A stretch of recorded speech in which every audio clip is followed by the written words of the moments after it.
तो आप सभी बच्चों ध्यान से समझना, साथी वाले सारे स्टूडेंट्स, आज साइंस का हम पढ़ेंगे छठा chapter adolescence a stage of growth and change. तो चैप्टर 6 होने वाला है आपका, बहुत अच्छे से समझेंगे डिटेल में, और आज के बाद इस चैप्टर में कभी दिक्कत नहीं आएगी, कभी डाउट नहीं आएगा।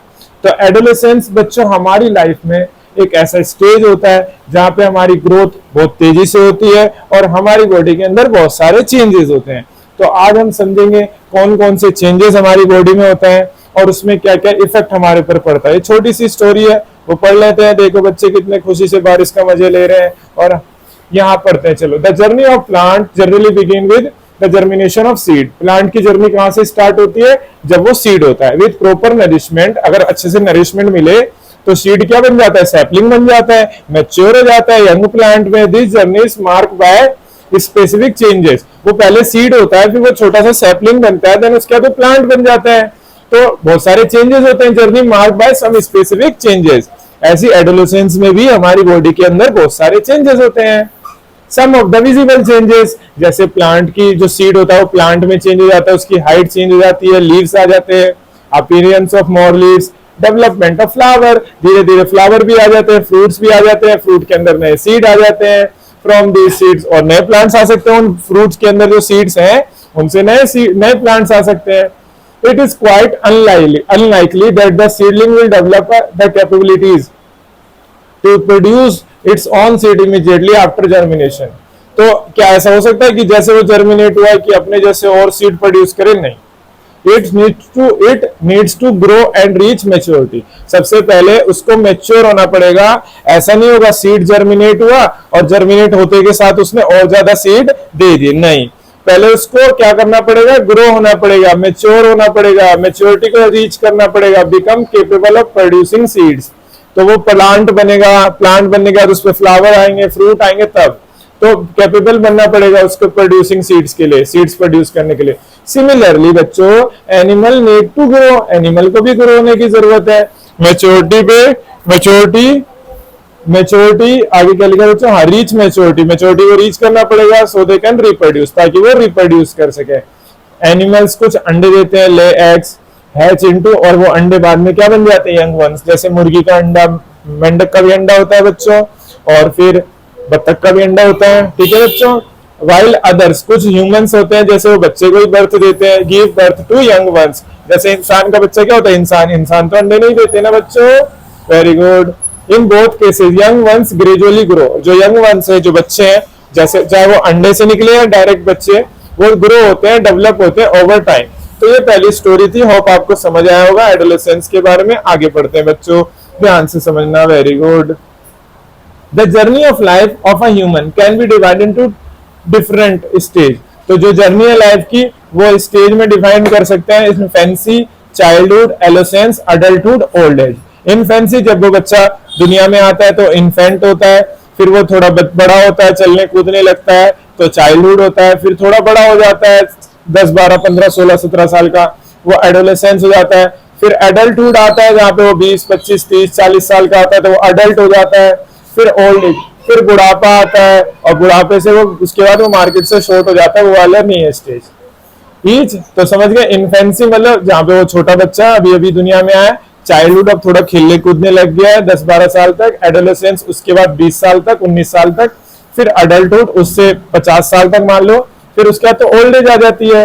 Each person experience these stage. Her person, चाहे मेल हो फीमेल हो, हर कोई ये स्टेज फेस करता है, ठीक है। And the duration of each stage, her stage का ड्यूरेशन है जो वेरी करता है। किसी में बुढ़ापा जल्दी आ जाता है, किसी में बुढ़ापा देर से आता है, किसी का बचपना देर तक रहता है, किसी का बचपना जल्दी चला जाता है। फ्रॉम इन्फेंसी टू अडल्टहुड, जो इन्फेंसी टू अडल्टहुड है, इसमें सबका टाइम पीरियड अलग अलग है।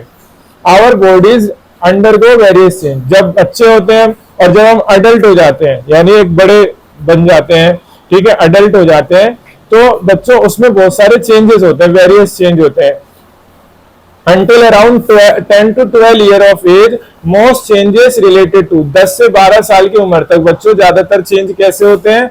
हाइट और वेट से रिलेटेड। हाइट बढ़ती है, वेट बढ़ता है 10 से 12 साल तक। वो छोटा बच्चा होता है, गोदी में खेल रहा होता है ना, उसके बाद वो बड़ा हो जाता है, उसकी हाइट और वेट बढ़ जाता है। आफ्टर दिस नोटिसेबल चेंज, ये चेंज हमें दिखता है बच्चों। मार्किंग द, अब जब ये 10 से 12 साल की उम्र हो जाती है फिर आता है एडोलेसेंस। देखो तीसरा फेज क्या है, एडोलेसेंस। एडोलेसेंस आता है, this is a period of rapid growth, और यहाँ पे बहुत तेजी से ग्रोथ होता है इसलिए बोला गया है रैपिड ग्रोथ, और डेवलपमेंट होता है अकरिंग बिटवीन एज 10 से 19 साल के बीच को क्या कहते हैं basically adolescence. During adolescence the body prepare, इस टाइम बॉडी प्रिपेयर करती है किस लिए, एडल्टहुड के लिए। मतलब इस समय जो बॉडी में चेंजेस आते हैं, बॉडी क्या बन जाती है चेंजेस की वजह से, adulthood. Humans like most other living beings can not reproduce immediately. अब ह्यूमंस बाकी जैसे लिविंग ऑर्गेनिज्म है, ऐसे थोड़ी होगा कि इंसान का बच्चा हुआ और उसने भी अपना बच्चा, उसका भी बच्चा, बच्चे का बच्चा, तो बच्चे से बच्चा नहीं हो पाएगा ना बच्चों, पहले उसको अडल्टहुड को अचीव करना पड़ेगा। वो इमीडिएटली रिप्रोड्यूस नहीं कर सकता आफ्टर बर्थ। देयर बॉडी, उसके body need to grow, body को ग्रो होना पड़ेगा, पहले उसको अडल्ट बनना पड़ेगा, तो स्टेज पहुंचेगी मेच्योरिटी पे, है ना, मेच्योर होगा वो बॉडी पूरा, उसका स्टेज ऑफ मेच्योरिटी, ताकि वो एबल टू रिप्रोड्यूस, ताकि वो रिप्रोड्यूस कर सके। एज अ ह्यूमन, ह्यूमन क्या ग्रो करेंगे, डेवलप करेंगे, their experience significant physical change होगा, इमोशनल चेंज होगा, बिहेवियरल चेंज होगा, along with the ability to reproduce, और फिर हमारे पास ह्यूमंस के पास एबिलिटी आएगी रिप्रोड्यूस करने की, कि अपने जैसे हम और बच्चे पैदा कर सके, बेसिकली रिप्रोड्यूस कर सके। सम ऑफ दीज चेंजेस में बी क्वाइट क्लियरली, कुछ चेंजेस ऐसे होंगे बच्चों जो हमारे को क्लियरली ऑब्जर्वेबल होंगे, विजिबल होंगे, वाइल्स अदर जो होंगे इंटरनली होंगे, इंटरनली मतलब हमारी बॉडी के अंदर होंगे, वो अननोटिस होंगे। इन दिस चैप्टर हम एडोलेसेंस के बारे में पढ़ेंगे, अंडरस्टैंड करेंगे उसकी इंपॉर्टेंस, और लर्न करेंगे, सीखेंगे कैसे हैंडल करें, और एक रिस्पॉन्सिबिलिटी समझेंगे अपनी। ठीक है, होप अभी तक आपको समझ आया होगा। आगे देखते हैं बच्चों, ध्यान से समझना। During the summer vacation Venkatesh visited his grand parent, Venkatesh कहाँ गए, अपने ग्रैंड पेरेंट के पास। हाउस में एंटर करते हैं, 12 ईयर ओल्ड कजन है, 12 साल की ओल्ड कजन है देवयानी, रनिंग करते हुए आती है उसको ग्रीट करने के लिए। ठीक है, देखो ये आगे वेंकटेश अपने ग्रैंड पेरेंट के घर गए, और ये देखो Venkatesh you have a thin moustache, अब वेंकटेश को बोलती है आपकी तो पतली पतली माउस्टेच आ गई, दाढ़ी आ गई, मूछें आ गई। योर वॉइस आल्सो चेंज, आपकी वॉइस भी चेंज हो गई बच्चों। You have become so tall, अब ये इसको कहते हैं कि तुम तो बहुत लंबी हो गई हो देवयानी, कजन है ना बच्चों, साथ के हैं। अब ऐसे ही हमारी बॉडी में बहुत सारे चेंज होते हैं। अब यहाँ पे लिखा है हाइट में, most common changes during grown up, कौन कौन से चेंज है, हाइट चेंज होती है, वेट चेंज, स्ट्रेंथ मजबूत हो जाता है ना, पहले आपसे 2-3 किलो भी नहीं उठता था, आप 10 किलो उठा लेते हो। अपीयरेंस में भी फर्क आता है। Have you experience some of these changes, अगर आपने कभी एक्सपीरियंस देखे हैं तो आप बता सकते हो। यू इफ यस, अगर हाँ, it is because you are reaching the age of stage gradually, और अगर आपने ये चेंज अपनी बॉडी में अपने अंदर देखे हैं, इसका मतलब आप इस स्टेज को क्या कर रहे हो, रीच कर रहे हो, पहुंच रहे हो। दिस स्टेज अराउंड स्टार्ट कहाँ होती है, 10 साल 11 साल के आसपास, एंड कैन कंटिन्यू, कब तक कंटिन्यू करेगा, एज ऑफ 19, टीनेज भी कहते हैं ना बच्चों, 11 12 क्या रहता है, 13 14 15 16 17 18 19 20, इस तरीके से। तो 10 साल से स्टार्ट होता है और 19 तक जाता है। इसको क्या कहते हैं, चाइल्डहुड और अडल्टहुड के बीच में होता है बच्चों। देखो लिखा है ना, it is usually a stage of development between childhood and adulthood. इसको क्या कहते हैं, एडोलेसेंस। चाइल्डहुड और अडल्टहुड के बीच का जो स्टेज होता है ना बच्चों, जिसे एडोलेसेंस कहते हैं। देखो यहाँ पे भी हमने देखा था ना, इन्फेंट, चाइल्डहुड, एब्सोल्यूट एडोलेसेंस और अडल्टहुड। तो चाइल्डहुड और अडल्टहुड के बीच में क्या है, एडोलेसेंस है। समझ आया, तो बीच का टाइम पीरियड। अब यहाँ पे लिखा है, देखो अब ये देखो, ये अपनी मम्मी से हाइट नाप रही है, वाओ। तो increase in height from birth जब हमारा होता है, जब हम इस दुनिया में आते हैं बच्चों, हमारी बॉडी में कंटिन्यू क्या होती है, ग्रोथ होती है, डेवलपमेंट होता है, जैसे हाइट बढ़ती है। Increase in height become more prominent, है ना। हमारी एडोलेसेंस में तो बहुत ज्यादा हाइट बढ़ जाती है बच्चों, ठीक है, यानी 11 साल से 19 साल की उम्र में हमारी हाइट बहुत तेजी से भागती है ऊपर, ठीक है। चेंजेस इन बॉडी स्ट्रक्चर में क्या चेंज आता है, वेट गेन होता है, हमारी मजबूत हो जाते हैं। एज बॉयज ग्रो, बॉयज जब ग्रो करते हैं इस टाइम पे एडोलेसेंस में बच्चों, it might be seen that along with the growing taller, वो टॉल तो होते हैं, वेट भी गेन करते हैं, gain weight, there shoulder become bit broader, जो शोल्डर होते हैं ना उनके, वो ब्रॉड हो जाते हैं। देयर चेस्ट चेस्ट उनकी वाइड हो जाती है। गर्ल्स में भी चेंजेस होते हैं, हाइट, वेट, बॉडी चेंजेस हो जाती है, जैसे डेवलपमेंट ऑफ ब्रेस्ट। ठीक है बच्चों, अब आ गए चेंजेस इन वॉइस। वॉइस में चेंजेस आते हैं, देखो ये होता है एडम्स एप्पल, गले में से छोटा सा वो बाहर आ रहा होता है ना, इसे कहते हैं एडम्स एप्पल। ठीक है बच्चों, in the adolescent voice the growth of the voice box. Voice box है बच्चों, ये ग्रो होता है, इससे वॉइस होर्स हो जाती है, क्रैक होने लगती है। The voice box is a structure, एक स्ट्रक्चर है हमारे थ्रोट में, गले में, हेल्प करता है बोल सके, help us to speak. The growth में be seen as bump, bump दिखेगा आपको गले में, ठीक है, और थ्रोट रीजन में। इस बम्प को बोलते हैं, जो बम्प है ना बेसिकली किसकी वजह से, एडम्स एप्पल की वजह से। It is not noticeable, every individual में, हर किसी में आपको नोटिसेबल नहीं होगा, बट बहुत सारे में नोटिसेबल होगा। ठीक है, दी voice box also grows in adolescent girls. Girls में भी वॉइस बॉक्स ग्रो करता है, बट ज्यादा बिग नहीं, बॉयज में ज्यादा। ठीक है, तो भी बॉयज की आवाज देखते हो कैसी फटी फटी सी रहती है, leading to only slight changes in voice. तो वॉइस में चेंजेस आते हैं वॉइस में इस वजह से। अपीयरेंस ऑफ हेयर, हेयर भी आ जाते हैं, मूछ दाढ़ी आने लगती है डिफरेंट पार्ट्स में। ठीक है, both boys and girls experience करते हैं growth of hair, hair grow होने लगता है उनकी बॉडी पे डिफरेंट पार्ट्स पे, जैसे आर्मपिट्स में, प्यूबिक रीजन में। ठीक है, अब बॉयज ऑफ्टन डेवलप, बॉयज के देखो आर्मपिट और प्यूबिक रीजन में तो आते ही आते हैं, आर्मपिट बेसिकली, ठीक है, और प्यूबिक रीजन बिटवीन थाइज वगैरह। और boys often develop facial hair, boys को फेशियल हेयर भी ग्रो होने लगते हैं, जो माउस्टैच, बियर्ड, दाढ़ी वगैरह आने लगती है। दे मूव टूवर्ड्स अडल्टहुड, ये तो आ रहा है बॉयज के अंदर। ठीक है, गर्ल्स के माउस्टैच और बियर्ड नहीं आती। सम बॉयज में also develop chest hair, chest पे हेयर आने लगते हैं, एंड बैक हेयर भी आने लगते हैं बॉयज, कुछ बॉयज के। तो फ्यू बॉयज में have no significant hair growth, और कुछ लड़के हैं, कुछ बॉयज ऐसे होते हैं जिनकी ग्रोथ ही नहीं आ रही होती, हेयर ग्रोथ। वेरिएशन होती है टाइमिंग में, आती है, हो सकता है किसी में पहले आए, किसी में लेट से आ जाए। ठीक है, appearance of hair growth, hair growth का अपीयरेंस कभी देर से कभी जल्दी, नॉर्मल है बच्चों। अब आ जाए, अब जैसे बहुत सारे बॉयज के हेयर नहीं आ रहे, मूछ नहीं आ रहे, तो वो क्या अनकंफर्टेबल फील ना करे, दैट इज नॉर्मल बच्चों। ठीक है, हो सकता है कुछ समय बाद है, चेंजेस तो होंगे, but it is normal. Changes in facial skin, skin में भी चेंजेस आते हैं, जैसे पिंपल्स वगैरह आ जाते हैं। बहुत सारे बच्चों के आप नोटिस करोगे जो 15, 16, 17 साल के होंगे, उनके इस फेस पे पिंपल्स होंगे।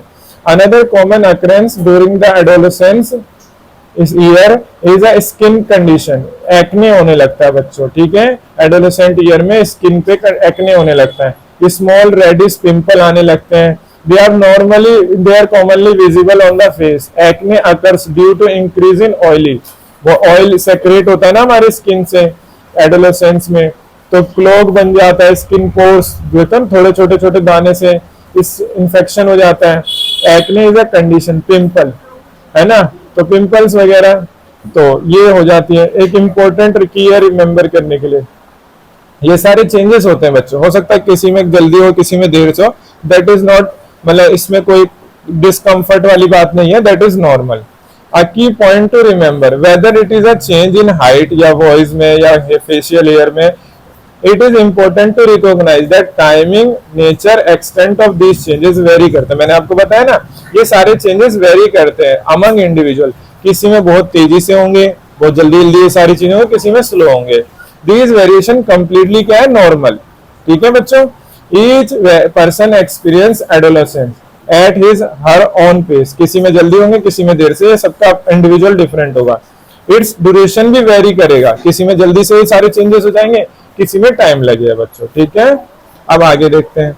नाउ वी हैव अंडरस्टूड, अब आप समझ गए एडोलेसेंस क्या होता है, that is the phase between the childhood and adulthood. ठीक है, और इसकी इस समय बॉडी में बहुत सारे चेंजेस आते हैं, वो चेंजेस भी मैंने आपके साथ डिस्कस कर लिए बच्चों। समझ आ रही है बात? Some of the changes that take place during adolescence particularly, अब कुछ चेंजेस तो आपने देख लिए, particularly those that are easily observable है। ठीक है, some of these characteristics like changes in voice, growth of facial and chest hair, face पे हेयर, चेस्ट पे हेयर, ये तो इजीली नोटिसेबल है। एंड डेवलपमेंट ऑफ ब्रेस्ट, ये are not directly involve in the process of reproduction. अब ये जो चीजें चेंजेस हो रही है, जैसे एडम्स एप्पल का ग्रो होना, हेयर आना माउस फेस पे या चेस्ट पे या आर्मपिट में या प्यूबिक रीजन में, और वो एक्ने वगैरह होना, ये सब डायरेक्टली उसमें इन्वॉल्व नहीं है। या चेस्ट का ब्रॉड होना, शोल्डर का या ब्रेस्ट का डेवलपमेंट होना गर्ल्स में, ये इन्वॉल्व नहीं है डायरेक्टली रिप्रोडक्शन में। रिप्रोडक्शन का मतलब होता है बच्चों, जैसे पेरेंट से जो बच्चे होते हैं, दैट इज रिप्रोडक्शन। ठीक है, पेरेंट से बच्चे, फिर उनके बच्चे ग्रो होते हैं, फिर वो एक स्टेज पे आते हैं जहाँ पे वो रिप्रोड्यूस कर सकते हैं। रिप्रोड्यूस मतलब अपनी जैसी जनरेशन पैदा कर सकते हैं, बच्चे पैदा कर सकते हैं, उसे रिप्रोडक्शन कह सकते हैं। दीज कैरेक्टरिस्टिक चेंजेस हेल्प करते हैं। अब ये सारे चेंजेस हैं, ये डायरेक्टली हेल्प नहीं करते हैं रिप्रोडक्शन में। दीज कैरेक्टरिस्टिक चेंजेस हेल्प करते हैं डिस्टिंग्विश मेल और फीमेल। ये जो सारे चेंजेस हुए हैं, ये मेल और फीमेल को डिफरेंट करते हैं। भाई मस्टैच बियर्ड किसके आते हैं? मेल के आते हैं, ठीक है, और ऐसे और भी changes. For this reason they are called, इनको बोला जाता है सेकेंडरी सेक्सुअल कैरेक्टरिस्टिक्स। ठीक है बच्चों, गर्ल्स के कुछ अलग चीजें हैं, ठीक है, बॉयज के कुछ अलग चेंजेस है। ठीक है, बॉयज का एडम एप्पल काफी लार्ज होता है, गर्ल्स का कम होता है। बॉयज के फेस पे हेयर आते हैं, चेस्ट पे हेयर आते हैं और बैक पे हेयर आते हैं, गर्ल्स के ऐसा नहीं होता। बॉयज का शोल्डर और जो चेस्ट है वो ब्रॉडर होता है, गर्ल्स में ऐसा नहीं है। Secondary sexual characteristics natural science है, नेचुरल साइन है दैट द बॉडी प्रिपेयर कर रहा है अपने आप को, बॉडी जो है वो अपने आप को प्रिपेयर कर रही है एडल्टहुड के लिए। ठीक है बच्चों, they mark the onset of puberty. अब ये जो सारे चेंजेस होते हैं, तो पुबर्टी, इसको क्या कहते हैं बच्चों? पुबर्टी। पुबर्टी क्या है? एक स्टेज है which the body of an adolescent, जो एडोलेसेंस स्टेज है जिसके साथ ये एडोलेसेंस हो रहा है, उसे एडोलेसेंट बोलेंगे। अंडरगो एक्सटर्नल और इंटरनल चेंज, तो एक्सटर्नल और इंटरनल चेंज जब होता है बॉडी में, उसको पुबर्टी कहते हैं। उस स्टेज को डेवलप होता है जहां पे एक अडल्ट में, जो चाइल्डहुड से हम किस में जा रहे होते हैं? अडल्ट में। तो ये जो स्टेज है इसको पुबर्टी कहते हैं बच्चों। और जहां पे हम एडल्ट में किसके कैपेबल हो जाते हैं? रिप्रोडक्शन के। समझ आ रही है बात बच्चों? अब आगे देखेंगे, ये बहुत इंपॉर्टेंट है बच्चों और इसको ध्यान से समझना। Adolescence is mark not only by observable changes. ठीक है, एडोलेसेंस जो है बच्चों not only mark bye observable changes, बहुत सारे ऐसे नहीं है, बहुत सारे चेंजेस होते हैं जो ऑब्जर्वेबल नहीं होते, ठीक है, और बहुत सारे चेंजेस होते हैं जो ऑब्जर्वेबल है। ठीक है, तो एडोलेसेंस सिर्फ ऐसे चेंजेस नहीं है जो ऑब्जर्वेबल हो, but also by internal changes भी होते हैं that are not visible from outside, और बहुत सारे ऐसे चेंजेस है जो विजिबल नहीं है outside. One such changes is the maturation. एक चेंजेस क्या है? मैच्योरेशन होना वेरियस पार्ट्स का, जो बहुत सारे पार्ट जो होते हैं जो रिप्रोडक्शन में इन्वॉल्व होते हैं, involve in the process of reproduction, उनका क्या होना? मैच्योर होना। मैच्योर होना मतलब उनका डेवलप होना, ताकि वो रिप्रोड्यूस कर सके। ठीक है, both boys and girls experience करते हैं सच चेंज ग्रेजुअली, धीरे धीरे उनकी बॉडी में चेंजेस आते हैं। And these changes are natural part है बच्चों ऑफ ग्रोइंग अप, ग्रो होने का। एंड इम्पोर्टेंट इंटरनल चेंजेस जो एडोलेसेंट गर्ल्स में होता है, यानी गर्ल्स में होता है ये change. The onset of the menstrual cycle, menstrual cycle होती है बच्चों, ठीक है, it occur generally every 28 to 30 days पे हर जो एडोलेसेंट गर्ल्स होती है ये होता है। ठीक है, it is more commonly known as, इसको पीरियड कहा जाता है बच्चों। ठीक है, known as the period. Many healthy girls में have longer and shorter menstrual cycle, तो कुछ हेल्दियर गर्ल है, हो सकता है उनका लॉन्गर मेंस्ट्रुअल साइकिल हो और किन्हीं का शॉर्टर मेंस्ट्रुअल साइकिल हो। 21 से 35 डेज पे होता है कंटिन्यूअस, तो यहाँ बताया ना 28 to 30 डेज पे रिअकर होता रहता है बार बार। The menstrual cycle is an important natural process है, ये इंटरनल है बच्चों, and is one of the sign, एक साइन है मेंस्ट्रुअल साइकिल गर्ल्स में कि of a good reproductive health. अगर ये टाइम टू टाइम होता है मेंस्ट्रुअल साइकिल, तो इसका पता चलता है गुड रिप्रोडक्टिव हेल्थ है। The phase of the cycle when blood क्या होता है इसमें? डिस्चार्ज होता है फ्रॉम द बॉडी। ब्लड क्या बॉडी से डिस्चार्ज होता है इसमें, है ना, बॉडी से ब्लड बाहर निकलता है, इसको कहा जाता है मेंस्ट्रुएशन। ठीक है, इट में लास्ट, कब तक निकलता है इसमें? 3 to 7 डेज तक। ठीक है, सम गर्ल्स में फील पेन, उनको दर्द होता है, डिस्कम्फर्ट होता है, अच्छा नहीं लगता है। In the lower abdomen, lower abdomen यानी पेट के नीचे वाले हिस्से में नीचे की तरफ दर्द होता है। ठीक है, और पेन वही कहा है वहां पे। During these days usually by the 45 to 55। जब 45 टू 55 एज होती है, मेंस्ट्रुएशन जो होता है स्टॉप हो जाता है, ठीक है, नेचुरली स्टॉप हो जाता है, फिर नहीं होता 45 टू 55 एज के बाद ये मेंस्ट्रुएशन नहीं होता, जब तक होता रहता है हर मंथ 28 टू 30 डेज पे, और ये 3 टू 7 डेज तक चलता है। और जब ये एज आती है 45 टू 55, तो इसके बाद नहीं होता, इसे कहते हैं एंड ऑफ रिप्रोडक्टिव कैपेबिलिटी, यानी इस एज के बाद वुमेन्स रिप्रोडक्शन नहीं कर सकती, बेबी बियर नहीं कर सकती, बच्चा नहीं हो सकता, रिप्रोडक्शन नहीं हो सकता। समझ आ रही है बात? ब्रेकिंग मिथ्स, मिथ को ब्रेक करते हैं, ठीक है बच्चों, about menstruation. There are many wrong belief about menstruation that often lead to unnecessary fear. कुछ देखो रॉन्ग बिलीफ माने जाते हैं मेंस्ट्रुएशन के बारे में, ठीक है, after lead to unnecessary fear. तो मेंस्ट्रुएशन के लेके कुछ रॉन्ग बिलीफ है, मतलब अंधविश्वास है बच्चों, जो डर बताते हैं, शेम, एक शर्म महसूस होती है, गिल्ट होता है। These belief have given rise to certain myths है, कुछ एम्बेरसमेंट होती है, राइज एम्बेरसमेंट बढ़ाते हैं, मिथ क्रिएट करते हैं। अमंग सच मिथ और ताबू, ठीक है, physical isolation of menstruation girls in is unfortunately still quite prevalent. अपने आप को अलग करना, ठीक है, ये अभी भी है। मेंस्ट्रुएशन एक नेचुरल प्रोसेस है बच्चों, ठीक है, सच मिथ उनका कोई साइंटिफिक बेसिस नहीं है। इनकरेज करना चाहिए हमें साइंटिफिक आउटलुक, ठीक है। मेंस्ट्रुएशन ये नेचुरल है, ये साइंटिफिक है, ये हर नेचुरल प्रोसेस है ये, ठीक है, इसमें कोई शेम, फियर, कोई गिल्ट नहीं होना चाहिए। वी कैन हेल्प, सोसाइटी को हम हेल्प कर सकते हैं, अप्रिशिएट कर सकते हैं, प्रमोट कर सकते हैं गुड रिप्रोडक्टिव हेल्थ, ठीक है। तो जब लोगों को इसके बारे में, बच्चों को एजुकेशन मिलेगी तो वो समझ पाएंगे that is normal, that is scientific, that is not a shame, that is not a fear, that is not a guilt, it is normal. Healthy health of women and contribute, इससे हम reproductive health अच्छी हो पाएगी। जब हम उस चीज के बारे में समझेंगे तो उस चीज का ख्याल रख पाएंगे बच्चों। तो इसलिए हमें अच्छा खाना पीना रहना चाहिए ताकि ये जो चेंजेस है अच्छे से हो जाए और हमारी बॉडी एक स्ट्रॉन्ग डेवलप हो सके, बॉय और गर्ल्स दोनों में। Health of a women contribute कर पाए positively towards the healthier lifestyle of women. अब पता होगा तो हम उस चीज का ध्यान रख पाएंगे, वरना हमें शेम लगेगा, फियर लगेगा। Adolescence is not just about physical change, बस ये फिजिकल चेंज नहीं है, कुछ चेंजेस हमारे और ये रिप्रोडक्टिव कैपेबिलिटी अब आप समझ गए होंगे बच्चों, बट आल्सो इमोशनल और इमोशनल चेंजेस भी होते हैं, बिहेवियरल चेंजेस भी होते हैं। तो अब बच्चों हम समझेंगे इमोशनल और बिहेवियरल चेंजेस के बारे में, ठीक है बच्चों। चलो अब यहां से देखते हैं इमोशनल एंड बिहेवियरल चेंजेस। अब देखो यहाँ पे मूड स्विंग्स और स्ट्रॉन्ग इमोशन एनी अदर, जैसे इंगेज इन वेरिड इफेक्ट जो होता है एक्टिविटीज, म्यूजिक, डांस, स्पोर्ट्स वगैरह में, कैसे हम पॉजिटिव और डेवलपमेंट ग्रोथ कर सकते हैं। सेल्फ एक्सप्लोर करें, इन्वॉल्वमेंट हो जाए एक्टिविटीज, ऐसी एक्टिविटीज में जिससे हमारी क्रिएटिविटी बढ़े, इनोवेशन बढ़े। स्ट्रॉन्ग इमोशंस, सेंसिटिविटी बढ़ जाती है हमारी, हर चीज को, हर चीज से हम बोलते हैं ना, हमें हर चीज हम सेंसिटिव हो जाते हैं, छोटी छोटी चीजें हमें लगने लगती है। कंपैशन, बहुत किसी को हम दुख में देखते हैं तो हमें भी बुरा लगने लगता है ना। कंपैशन लाएंगे तो ये चीज हम समझ सकते हैं कि ये चीज नॉर्मल है, ठीक है।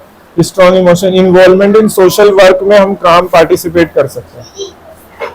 तो आप समझ गए बिहेवियरल चेंजेस भी होते हैं एडोलेसेंस में, क्योंकि adolescence mark bye stronger emotion. अपने आप को इमोशन क्या होते हैं, हमारे स्ट्रॉन्ग होते हैं, ठीक है। दीज इमोशन हमारे इफेक्ट करते हैं adolescent behaviour, like taking up, joining social initiative to support the needy.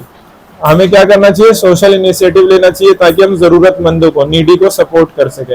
And disadvantage और develop deeper interest in few areas, और डेवलप कर सकते हैं developing deeper interest in new areas. Understanding how emotion influence करते हैं हमारे actions को, हमारे जो इमोशंस है वो हमारे को क्या करते हैं, इन्फ्लुएंस करते हैं। मेकिंग एडोलेसेंस अ जॉयफुल एक्सपीरियंस, अब ये पढ़ेंगे बच्चों, ठीक है। अगर आपको कोई भी टॉपिक में डाउट लगे, you can ask me in comment box now, then I will make a video so your doubt will clear there. Okay, now you can comment in the comment box about your doubts, right? चलो आगे पढ़ते हैं बच्चों। Making adolescence a joyful experience. The journey of adolescence is a unique experience. एक unique experience है, curiosity बढ़ाती है, हमारी एक्साइटमेंट बढ़ाती है इस स्टेज में of life. Give adolescent a new view point, एक new view point towards almost everything around them, जो हमारे आसपास है उसके बारे में हमारा एक नया व्यू पॉइंट देती है। गुड हैबिट्स, थॉटफुल डिसीजन, ठीक है, अच्छी हैबिट्स हमारे में आती है और हमें अच्छी हैबिट्स डेवलप करनी चाहिए। डिसीजन हमें थॉटफुल, यानी कोई भी डिसीजन लो अच्छे से सोच के लो, थॉटफुल लो। Small action can have a powerful positive impact, small action जो होगा पावरफुल पॉजिटिव इम्पैक्ट होगा on the overall wellbeing of adolescence. तो पॉजिटिव इम्पैक्ट होगा और हमारा वेलबींग होगा एडोलेसेंट्स का, जो बच्चे हैं जो एडल्टहुड में चेंज हो रहे हैं। यहाँ तक आपको समझ आया? अब बच्चों आगे बढ़ते हैं। अब हम जब ग्रो करेंगे इस एज में बच्चों, तो हमारे को अपनी बॉडी की रिक्वायरमेंट भी देखनी पड़ेगी, ठीक है। तो हमें अच्छा खाना पीना है, सेहत पे ध्यान रखना है, चाउमीन, नूडल, मोमोज, इधर उधर का आलतू फालतू कचड़ा पचड़ा नहीं खाना। हमें सेहत का क्या रखना है, ध्यान रखना है। अच्छा खाएंगे तो हमारी शरीर बनेगा अच्छे से, ठीक है। Mindful eating, a path to healthy body, a period of growth and development mark by several changes. कुछ चेंजेस होते हैं हमारी बॉडी में, तो न्यूट्रिश डाइट बहुत ज्यादा इंपॉर्टेंट है। अच्छा खाना इसलिए बहुत ज्यादा जरूरी है for proper growth, to perform well on the playground, अच्छे से खेल पाओ प्ले ग्राउंड में। प्रोटीन चाहिए, कार्बोहाइड्रेट चाहिए, not only that we also need adequate amount of vitamin भी चाहिए, फैट भी चाहिए, मिनरल्स भी चाहिए, ठीक है बच्चों। अब बेस्ड ऑन आप देखो, मिल्क, मिलेट्स, कर्ड, चीज, पनीर से क्या मिलेगा, कैल्शियम मिलेगा, प्रोटीन मिलेगा, फैट मिलेगा। इससे हमारी बोन्स ग्रो करेंगी, मसल्स ग्रो करेंगी। प्रोटीन कहाँ से मिलेगा, मीट, फिश, पल्सेस वगैरह से प्रोटीन मिलेगा। ग्रोथ होगा, गेन होगा, इंप्रूव होगा मसल्स, एनर्जी बढ़ेगी। Spinach, kidney beans, dried fruits like resin, figs, iron मिलेगा और ब्लड बनेगा। ब्लड बनना बहुत जरूरी है बच्चों, समझ आ रही है आपके बात? अब science and society, vitamin B 12 बच्चों बहुत इंपॉर्टेंट है, तो आपको पता करना है विटामिन बी 12 के सोर्सेज क्या है, और अगर आपकी बॉडी में विटामिन बी 12 कम होता है तो उससे क्या हेल्थ प्रॉब्लम हो सकते हैं, और आयरन डेफिशिएंसी को आप कैसे मैनेज करोगे, यानी आपकी बॉडी में आयरन की कमी हो गई है ना। और गवर्नमेंट स्कीम भी ढूंढ सकते हो, जो आपकी बेसिकली स्कूल में हर वेडनेसडे को एक गोली दी जाती है आयरन की गोली, तो वो क्यों दी जाती है, ताकि आपकी बॉडी के अंदर जो आयरन डेफिशिएंसी वो ना हो, ठीक है बच्चों। अब एक साइंटिस्ट के बारे में पढ़ते हैं बच्चों, डोरोथी हॉजकिन, एक ब्रिलियंट साइंटिस्ट हैं, स्ट्रक्चर करते हैं, स्टडी करते हैं विटामिन बी 12 और बिकम द थर्ड वुमेन बन गई है, साइंटिस्ट है, थर्ड वुमेन है, नोबेल प्राइज मिला है, पूरी दुनिया का बहुत बड़ा प्राइज है बच्चों, ठीक है, फील्ड ऑफ केमिस्ट्री में। Do you know vitamin B 12 is required for proper functioning, body के प्रॉपर फंक्शनिंग के लिए। Most vitamin it can not be made in human body, has to be obtain, हमें food से मिलेगा। तो vitamin B 12 के बारे में पता करना बच्चों, और कमेंट बॉक्स में कमेंट करना उसके सोर्सेस और उससे कमी से होने वाली दिक्कत है, ठीक है। अब बात करते हैं बच्चों पर्सनल हाइजीन, ये भी बहुत इंपॉर्टेंट टॉपिक है बच्चों। इसके बाद हमारा चैप्टर क्या हो जाएगा बच्चों, खत्म हो जाएगा, छोटा सा चैप्टर है हमारा, वेरी गुड। पर्सनल हाइजीन के बारे में समझते बच्चों। बिसाइड न्यूट्रिशन, पर्सनल हाइजीन भी क्रूशियल इंपॉर्टेंट चीज है। हाइजीन मेंटेन करना है आपको, गुड बॉडी हाइजीन, साफ सफाई, आर्म पिट्स में, प्यूबिक रीजन में, प्रोटेक्ट करेगा ना हमारे को इन्फेक्शन वगैरह से, अगर हम साफ सफाई रखेंगे तो। Girls, maintaining proper hygiene during menstruation, menstruation बताया था, ब्लड डिस्चार्ज होता है बॉडी से 28 to 30 डेज पे, है ना, तो एसेंशियल है कंफर्ट के लिए भी, हेल्थ के लिए, तो उसमें भी हमें हाइजीन मेंटेन रखना है। Menstrual hygiene can be maintain using such sanitary pad, use कर सकते हैं ताकि हम पर्सनल हाइजीन मेंटेन कर सके बच्चों। रीयूजेबल क्लॉथ पैड होते हैं वो भी यूज कर सकते हैं, ठीक है, फॉर दिस पर्पस। गवर्नमेंट भी अटेम्प्ट करती है ताकि ये जो प्रोडक्ट्स हैं सैनिटरी पैड वगैरह, ये लो प्राइस पे मिले या फ्री ऑफ चार्ज। स्कूलों में तो शायद गवर्नमेंट स्कूलों में फ्री में देते हैं बच्चों को, ठीक है। As a society we should make effort to ensure, ताकि नेसेसरी फैसिलिटी मिले स्कूल में, पब्लिक प्लेसेस में, ताकि मेंस्ट्रुअल हाइजीन हो। Collectively we should move forward, reduce करें any stigma around sanitary pads, help करें, ठीक है, कोई हमारे को स्टिग्मा नहीं क्रिएट करना, ठीक है, और हेल्प करना है मेंस्ट्रुअल हाइजीन को। इट इज इम्पोर्टेंट जब ये सैनिटरी पैड यूज हो जाए तो उसको प्रॉपरली क्या करें, डिस्पोज करें, यानी उसको न्यूज़पेपर में रैप करें और डस्टबिन में डालें फिर, ठीक है। इससे कम्युनिटी हेल्थ और इन्वायरमेंट क्लीन रहेगा। समझ रहे हो बच्चों? द बायोडिग्रेडेबल सैनिटरी पैड भी यूज कर सकते हैं जो बायोडिग्रेड हो जाएगा और इन्वायरमेंट फ्रेंडली रहेगा। समझ आ रहा है बच्चों? Very good. अब ये कुछ स्कीम्स चला रखी है गवर्नमेंट्स ने बच्चों, आप इनको पढ़ सकते हो। इन स्कीम्स का काम है तो सैनिटरी पैड वगैरह और हेल्थ और हाइजीन को क्या करना, प्रमोट करना, और प्रमोट करने के साथ साथ उनको क्या करना, लोगों को अवेयर करना ताकि वो उन चीजों का यूज करे, ताकि जो मेंस्ट्रुअल हेल्थ है उसको प्रमोट किया जा सके, उनको ग्रो किया जा सके। तो आप इनके बारे में, स्कीम के बारे में पढ़ सकते हो, अलग अलग स्कीम है और उनमें गवर्नमेंट का मोटिव ही यही है, ठीक है, हाइजीन और हेल्थ को प्रमोट करना और उनके बारे में काम करना। फिजिकल एक्टिविटीज, और बच्चों याद करना स्कीम और इनमें क्या क्या है। Physical activities during exercise, physical activity बहुत इंपॉर्टेंट है एडोलेसेंस में, ठीक है। एक्सपीरियंस, अगर एक्सरसाइज करेंगे रेगुलरली गेम्स में, स्पोर्ट्स में, तो हमारी बॉडी क्या रहेगी, फिट रहेगी, हेल्दी रहेगी, बिल्डअप होगा, स्टेमिना बढ़ेगा और मूड भी अच्छा होगा हमारा, ठीक है बच्चों। बैलेंस सोशल लाइफ, इंस्टाग्राम ज्यादा मत चलाना बच्चों। We all have society, interact करते हैं ना एक दूसरे से, ठीक है। पोलाइट रहना चाहिए, रिस्पेक्टफुल रहना चाहिए, एक दूसरे का पोलाइटली से बात करो, रिस्पेक्टफुल रहो, इससे एक फेवरेबल और सेफ एनवायरनमेंट बनेगा। एडोलेसेंस एक स्टेज है जहाँ पे नए एक्सपीरियंस होते हैं, इमोशंस होते हैं। वी मस्ट थॉटफुल होना चाहिए हमारे को, रिस्पॉन्सिबल होना चाहिए जब हम दूसरों से क्या करें बच्चों, इंटरेक्ट करें, वेदर इन पर्सन और सोशल मीडिया से चाहे इंटरेक्ट करें। This is the time may feel attracted to their peers, हम अपने सहयोगी से अट्रैक्ट हो सकते हैं, उसके बिहेवियर को मिमिक कर सकते हैं, तो इंटरेक्ट कर सकते हैं ऑनलाइन भी। हमें देखो बच्चे कर रहे हैं ना, trust, mutual respect, respectful communicate करना है, माइंडफुल रहना है, म्यूचुअल रिस्पेक्ट, एक दूसरे की रिस्पेक्ट करना है, ट्रस्ट। अब देखो मॉडर्न टेक्नोलॉजी, कुछ ऑनलाइन प्लेटफॉर्म भी है, ठीक है बच्चों, अवेलेबल फॉर ऑल, सब यूज कर सकते हैं, इंफॉर्मेशन ले सकते हैं, वहां से कनेक्शन भी बना सकते हैं। सोशल मीडिया है ना, इंस्टाग्राम, व्हाट्सएप, फेसबुक, स्नैपचैट, तो हम यहाँ से इंफॉर्मेशन भी ले सकते हैं और कनेक्शन भी बना सकते हैं, इंटरेक्ट भी कर सकते हैं each other. We should use this platform responsibly use करना है, वेलबींग सबका हो। समटाइम्स नोइंगली, जानते हुए, अननोइंगली, अनजान तरीके से सोशल मीडिया यूज करते हैं carelessly. Seeking guidance from Elder teacher, तो अगर हम गाइडेंस ले एल्डर से और टीचर से तो हम इन प्लेटफॉर्म को पॉजिटिवली क्या कर सकते हैं, यूज। तो फन नहीं बनाना, किसी को टीज नहीं करना, आपको पर्सनल कमेंट, फॉल्स इंफॉर्मेशन नहीं, ठीक है बच्चों। अब एक चीज है साइबर बुलिंग, ये भी समझ लो बच्चों, फिर ये चैप्टर हमारा 2 से 4 मिनट में खत्म।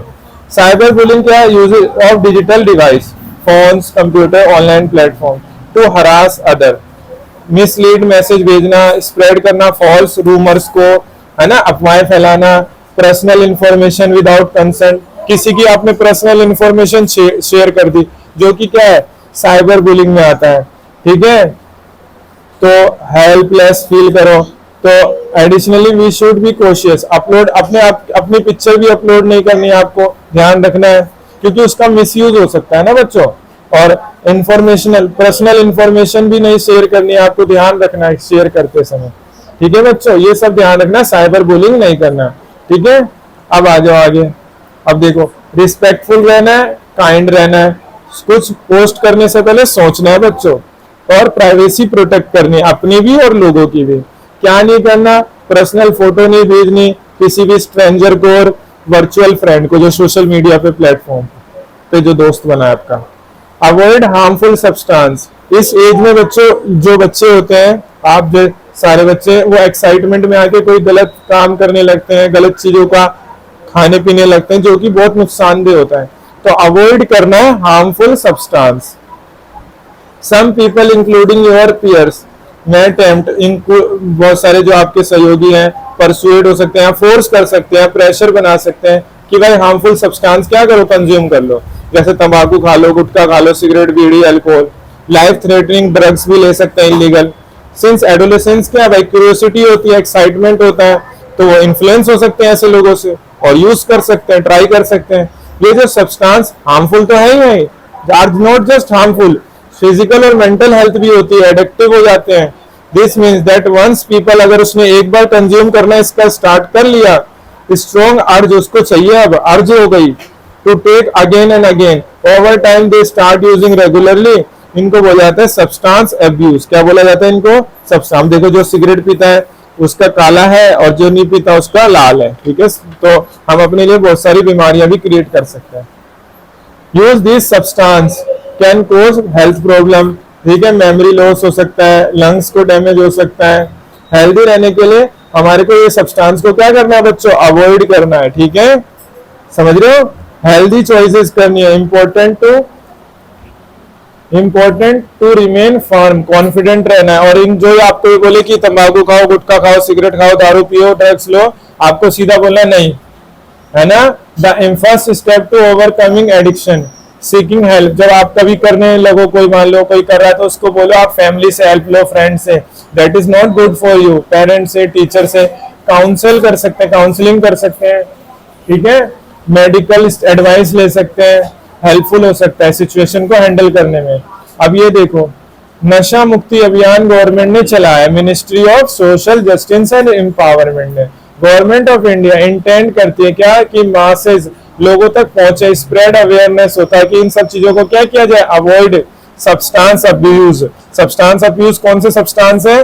दारू, गुटखा, सिगरेट, तंबाकू, ड्रग्स। पॉजिटिव पार्टिसिपेशन हो सके वुमेन का, यूथ का, कम्युनिटी का। द स्पेशल फोकस प्रिवेंट किया जा सके सब्सटेंस अब्यूज को अर्ली एज चिल्ड्रन में। गवर्नमेंट ने लॉन्च किया है नेशनल डी एडिक्शन, एडिक्शन नहीं, डी एडिक्शन हेल्पलाइन नंबर, ताकि हम एडिक्ट और ड्रग एडिक्शन को क्या कर सके? डील कर सके। Why question for adolescence, we now understand, समझ गए ना चेंजेस क्या होता है एडोलेसेंस पे, और कुछ चीजें भी समझ गए कैसे हैंडल करना है, रिस्पॉन्सिबिलिटी भी आ गई। I wonder why this changes occur at this stage, तो ये क्यों होते हैं? Many changes in adolescence including menstruation, other sign, ये सब पुबर्टी है, are mainly due to hormone की वजह से होता है। किसकी वजह से?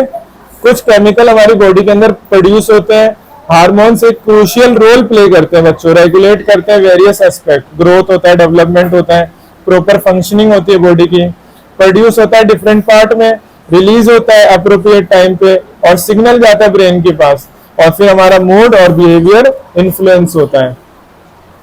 तो अब आपको पता चल गया, staying inform, seeking support, guidance. जब भी आपको जरूरत हो तो इन्फॉर्म करो, सपोर्ट लो, गाइड लो, हेल्दी डिसीजन लो, ठीक है। You can build a strong foundation of your life, ठीक है। अब आपको ये चैप्टर समझ आ गया, वेरी गुड। अगर आपको बच्चों कोई टॉपिक डाउट हो, कोई क्वेश्चन डाउट हो, चाहे और कोई सब्जेक्ट का, you can ask me in comment, I will make a video on it. So अभी तक के लिए इतना ही, धन्यवाद, thank you, tata, good night.